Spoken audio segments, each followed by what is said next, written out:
नमस्कार दोस्तों, आप सबका स्वागत है हमारे चैनल नेक्स्ट 9 लाइव पर। आज बात करेंगे दोस्तों हार्दिक पटेल के इस्तीफे के बाद क्या और भी कई कांग्रेस नेता हैं जो कतार में इस्तीफे को लेकर। आपको बता दें कि हार्दिक पटेल के बाद नरेश पटेल ने भी इस्तीफा दिया और कांग्रेस को बड़ा झटका लगा। दूसरी तरफ गुजरात चुनाव जहां सर पर है तो वहीं पर हार्दिक पटेल के इस्तीफे के बाद कांग्रेस खेमे में एक जंग सी छिड़ गई कि कैसे इतने बड़े बड़े नेता अचानक से इस्तीफा ले रहे हैं। क्या ये अचानक से हुआ या ये सोची समझी एक चाल थी जो हार्दिक पटेल ने इसको अब आजमाया।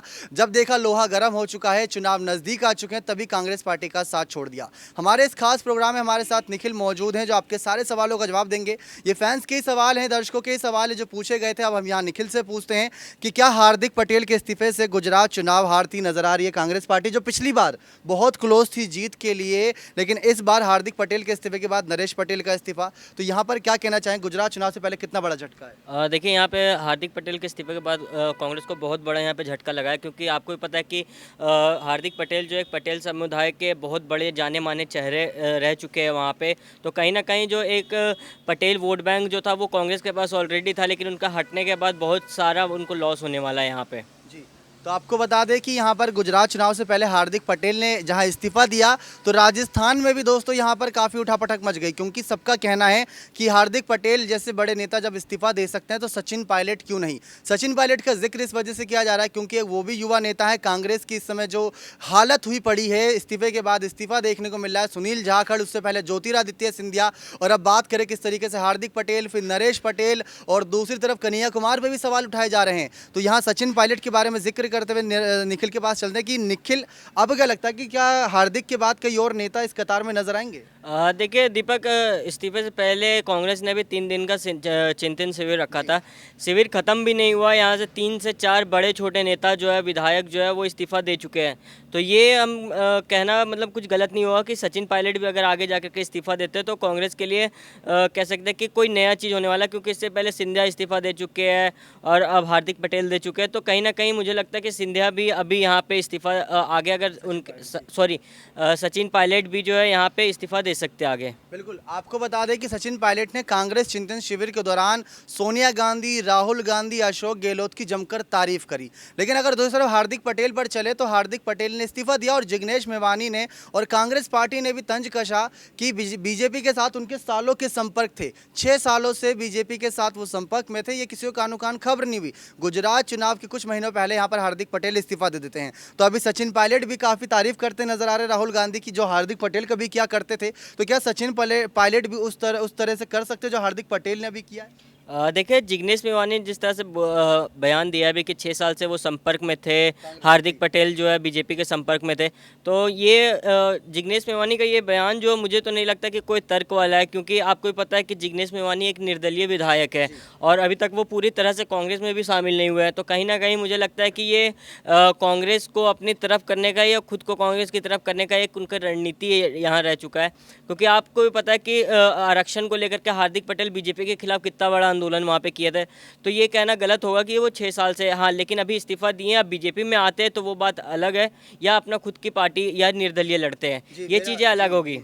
यही अगला सवाल होने वाला था कि अगला क्या कहते हैं, पार्टी कौन सी ज्वाइन करेंगे, बीजेपी होगी या फिर वो अपनी खुद की पार्टी बनाएंगे। आम आदमी पार्टी भी एक ऑप्शन है उनके सामने। लेकिन एक बार फिर से सचिन पायलट की ओर रुख करते हैं। राजस्थान की राजनीति में भी काफ़ी उठापटक है।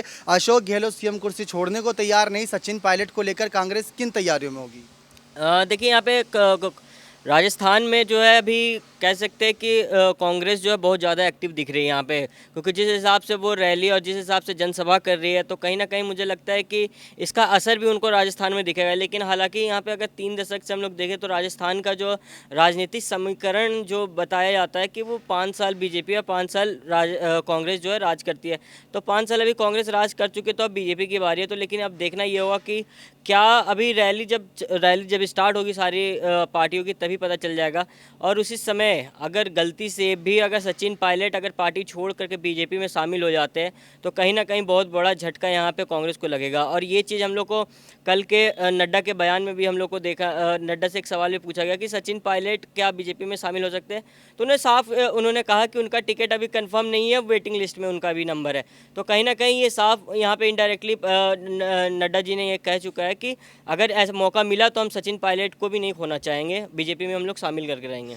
मतलब जो जो बड़े नेता गद्दार के तौर पर यूँ कहें कि पार्टी का साथ छोड़ दे कांग्रेस का, बीजेपी उनका हाथ थामने में समय नहीं लगा रही। चाहे ज्योतिरादित्य सिंधिया की बात करें, सुनील जाखड़ का रोते बिलखते हुए इंटरव्यू सामने आया, उसके अगले हफ्ते ही वो बीजेपी ज्वाइन कर लिए। हार्दिक पटेल भी बीजेपी की तारीफ कर रहे हैं, अभी जुड़े नहीं हैं, हार्दिक पटेल तारीफ जरूर कर रहे हैं। लेकिन दूसरी तरफ अगर सचिन पायलट की ओर रुख करें तो सचिन पायलट पूरी तरीके से कांग्रेस मय में नजर आ रहे हैं, कांग्रेस की तारीफ कर रहे हैं, खुलकर उनके प्रोग्राम्स में शामिल हो रहे हैं और राहुल गांधी उनकी सुन भी रहे हैं। तो क्या राहुल गांधी इस समय अगर बात करें तो एक सीएम पद को लेकर अशोक गहलोत के साथ जो उनकी जंग चलती रहती है, क्या वो तोहफा मिल सकता है उन्हें?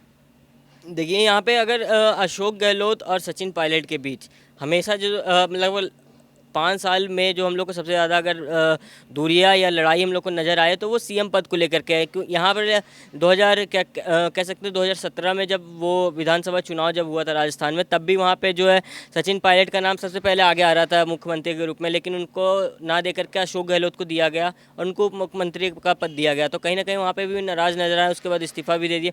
तो इस बार मुझे नहीं लगता कि अगर उनके साथ इस तरह का धोखेबाजी अगर होता है तो कहीं ना कहीं सचिन पायलट जो है वो कांग्रेस छोड़ बीजेपी में शामिल हो सकते हैं। बिल्कुल। लेकिन आपको एक और चीज़ यहाँ पर बताते चले कि सचिन पायलट का रुतबा इतना बड़ा है राजस्थान की राजनीति में, उनका सपोर्ट इतना तगड़ा है युवाओं के दम पर कि अगर वो अपनी खुद की पार्टी बनाए तो शायद बीजेपी को पछाड़ सकती है वो। हाँ बिल्कुल, यहाँ पे देखिए उनके कांटेक्ट में हमेशा 50 से 60 विधायक जो है वो हमेशा रहते हैं। इससे पहले भी जब मुख्यमंत्री के पद से जब इस्तीफा दे रहे थे तो कहीं ना कहीं 40 से उम्मीद लगाई जाए कि 40 से 50 विधायक उनके कांटेक्ट में है। तो 40-50 विधायक जो कम नहीं होते यहाँ पे दीपक, मतलब एक सरकार गिराने के लिए। बिल्कुल। तो यही बात जानना चाहते थे, सचिन पायलट अपने आप में बहुत बड़ी शख्सियत के तौर पर हैं, बीजेपी के काम आ सकते हैं लेकिन खुद की पार्टी बना सकते हैं। लेकिन हार्दिक पटेल पर चलते हैं कि अब हार्दिक पटेल ने कांग्रेस का साथ छोड़ दिया गुजरात चुनाव से पहले, तो अब अगला चेहरा, बड़ा चेहरा गुजरात चुनाव में कौन सा उतारेगी यहाँ पर कांग्रेस पार्टी? क्योंकि नरेश पटेल ने भी साथ छोड़ा, कन्हैया कुमार यहाँ पर ऑप्शन में नजर आ रहे हैं। देखिए यहाँ कन्हैया कुमार को अभी कांग्रेस जो है वो खास तौर पर बिहार के लिए उनको आजमाया जाएगा। तो कहीं ना कहीं देखिए हर नेता का एक अलग जगह का अलग पॉपुलैरिटी होता है, क्योंकि हार्दिक पटेल का यहाँ पे पटेल समुदाय में बहुत ज़्यादा पकड़ था। तो कहीं ना कहीं यहाँ पे जो है कन्हैया कुमार को गुजरात में उतारना मुझे लगता है बेवकूफ़ी होगा। कन्हैया कुमार को तो उत्तर प्रदेश में भी उतारा गया था लेकिन कोई फ़ायदा नहीं देखा गया यहाँ पे। तो जिस तरीके से हार्दिक पटेल ने इस्तीफा दिया वो तो काफ़ी बवाल मचाने वाला था ही। सचिन पायलट को लेकर सवाल खड़े हुए जिस पर जेपी नड्डा ने भी चुटकी ले ही ली कि अभी उनका टिकट कंफर्म नहीं हुआ, लेकिन उन्होंने संकेत दे दिए हैं। जिस तरीके से यहाँ पर बात करें तो सचिन पायलट को लेकर ये सब कहीं ना कहीं उठापटक चलती रहेगी। एक बड़े नेता हैं, लोकसभा चुनाव पर भी नजरें रहेंगी। तो आज के इस खास प्रोग्राम का यही अंत करते हैं। जिस तरीके से सचिन पायलट को लेकर बातें चल रही हैं, आप क्या राय देना चाहते हैं सचिन पायलट को? क्या वो बीजेपी ज्वाइन करें या कांग्रेस के साथ चले या खुद की पार्टी बनाकर अपने राजनीतिक करियर को संवारते नजर आए? कमेंट सेक्शन खोलें, अपनी राय कमेंट सेक्शन में दे सकते हैं। धन्यवाद।